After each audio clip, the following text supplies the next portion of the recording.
Hi hello నమస్తే welcome back to Venus kitchen and blogs. ఇవాల్టి special recipe spicy chicken fry అండి. చాలా టేస్టీగా ఉంటుంది. అయితే ఇవాల్టి రెసిపీలో నేను ఒక సీక్రెట్ మసాలాను కూడా చూపించబోతున్నాను.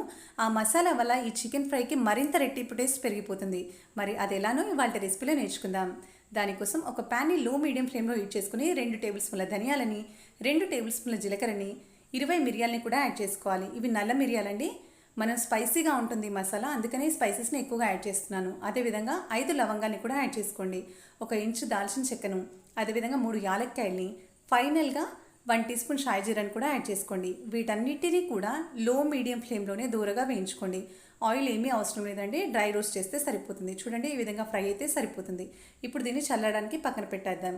చల్లారిన తర్వాత ఒక మిక్సీ జార్లోకి ట్రాన్స్ఫర్ చేసుకొని ఫైన్ పౌడర్ని ప్రిపేర్ చేయండి. ఈ మసాలా అనేది ఫ్రైకి మంచి టేస్ట్ని ఇస్తుంది. ఇప్పుడు చికెన్ ప్రిపరేషన్ని చూసేద్దాం. దానికోసం 1/2 కేజీ చికెన్ని నీట్గా వాష్ చేసుకోవాలి. దాంట్లోనికి 1 టీ స్పూన్ పసుపుని, 1 స్పూన్ సాల్ట్ని కూడా యాడ్ చేసుకొని ఈ పసుపు ఉప్పును ముక్కలకు పట్టే విధంగా బాగా మిక్స్ చేసుకోవాలి. ఇప్పుడు ఒక ప్యాన్ని మీడియం ఫ్లేమ్లో హీట్ చేసుకొని మనం ఇందాక పసుపు ఉప్పు కలుపుకున్న ముక్కలు ఉన్నాయి కదా, ఆ ముక్కల్ని ఈ ప్యాన్లోనికి యాడ్ చేయాలి. ఆయిల్ ఏమీ అవసరం లేదండి.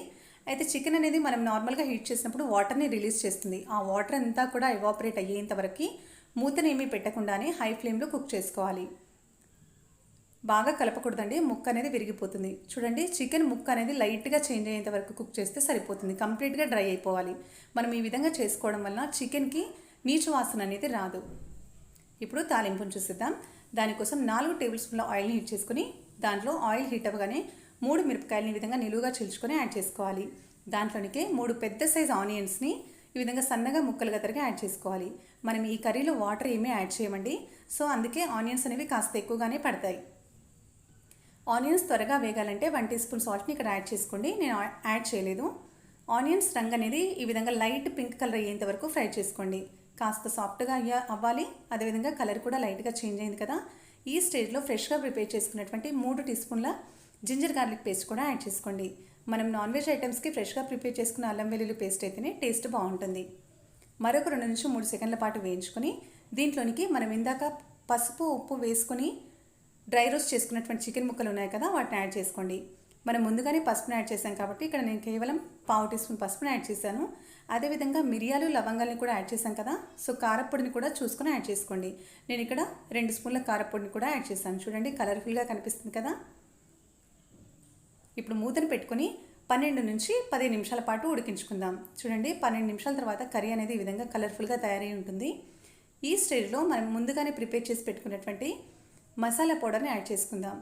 రియల్గా చెప్తున్నాను, ఈ మసాలా పౌడర్ని యాడ్ చేయడం వల్ల ఈ ఫ్రై అనేది చాలా చాలా టేస్టీగా ఉంటుంది. దీంట్లోనికి కాస్త కొత్తిమీర తరుగును కూడా యాడ్ చేసుకొని మరొకసారి మిక్స్ చేసుకుందాం. ఎక్కువగా మిక్స్ చేయకూడదండి, ముక్క అనేది విరిగిపోతుంది. ఇప్పుడు దీంట్లోనికే ఒక పెద్ద నిమ్మకాయను జ్యూస్ తీసుకొని యాడ్ చేసుకోండి. చిన్న నిమ్మకాయ అయితే 2 నిమ్మకాయలని జ్యూస్ తీసుకొని యాడ్ చేసేయండి. మరొకసారి నిదానంగా మిక్స్ చేసుకొని మూతను పెట్టుకొని మరొక 4 నుంచి 5 నిమిషాల పాటు ఉడికించుకోవాలి. చూడండి, 5 నిమిషాల తర్వాత కర్రీ అనేది ఈ విధంగా ఉంటుంది. సో ఫైనల్గా కాస్త సాల్ట్ని కూడా యాడ్ చేసుకుందాం. మనం ముందుగానే 1 స్పూన్ సాల్ట్ని యాడ్ చేసాం, సో చూసుకొని జాగ్రత్తగా యాడ్ చేసుకోండి. ఇక్కడ నేను 1 స్పూన్ సాల్ట్ని కూడా యాడ్ చేశాను. ముందు 1 స్పూన్ యాడ్ చేశాను, ఇక్కడ 1 స్పూన్ యాడ్ చేశాను. సో ఒకసారి ఫైనల్గా మిక్స్ చేసుకొని కాస్త కొత్తిమీర తరుగును యాడ్ చేసుకున్నట్లయితే యమ్మీ చికెన్ ఫ్రై ప్రిపేర్ అయిపోయిందండి. చాలా టేస్టీగా ఉంటుంది.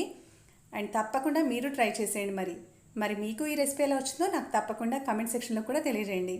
మరి నా రెసిపీస్ కనుక మీకు నచ్చుతున్నట్లయితే నా ఛానల్ని తప్పకుండా లైక్ చేయండి, షేర్ చేయండి, అండ్ మీ ఫ్రెండ్స్తో ఫ్యామిలీ మెంబర్స్తో తప్పకుండా షేర్ చేసుకోండి. అదేవిధంగా పక్కనే ఉన్నటువంటి బెల్ ఐకాన్ని కూడా యాక్టివేట్ చేసుకోండి. నేను ఫర్దర్గా చేసే రెసిపీస్ అన్నీ మీకు నోటిఫికేషన్ ద్వారా రీచ్ అవుతాయి. మరి మీకేమైనా ఇంకా కొత్త రెసిపీ చూడాలనిపిస్తే నాకు కమెంట్ సెక్షన్లో తెలియజేయండి. Thank you for watching.